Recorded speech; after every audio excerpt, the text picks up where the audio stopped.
5ના પડીકા માટેની તમારા બાળકોની જીદ ક્યાંક તેમની ગંભીર બીમારીનું કારણ ન બને. મિક્સ ખીચડી, ક્રન્ચી પાસ્તા, બબલુ પોપકોર્ન્સ, ચીની નૂડલ્સ જેવા નામે સ્કૂલની આસપાસ વેચાતા 4 ગૃહ ઉદ્યોગના 8 પડીકાનું ભાસ્કરે કન્ઝ્યુમર એજ્યુકેશન રિસર્ચ સેન્ટરમાં લેબ ટેસ્ટિંગ કરાવ્યું તો ખુલાસો થયો કે બાળકોને લઈ આપતા મજેદાર મસાલેદાર નાસ્તા તો ખાવા લાયક જ નથી. સ્વસ્તિક ગૃહ ઉદ્યોગ, જેની અલગ અલગ 3-4 પ્રોડક્ટમાં જરૂરિયાત કરતા વધુ 1.5 થી 2 ગ્રામ ગણું ફેટ નીકળ્યું. નમક, જે 0.5 ગ્રામ હોવું જોઈએ એના કરતા 4 થી 5 ગણું વધારે અને શુગર અધધ નીકળી. ઈશા સ્નેક્સ, જેની 4 પ્રોડક્ટ બાળકોને આકર્ષે તેવા નામવાળી પણ ફૂડ ક્વોલિટી બીમારી નોતરે એવું.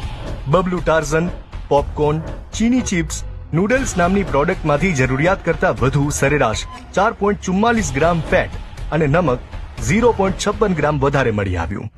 જ્યારે નામચીન બાલાજી વેફર્સના ગિપ્પી ટોરના આખો વિડિયો જોવા માટે ડાઉનલોડ કરો દિવ્ય ભાસ્કર એપ.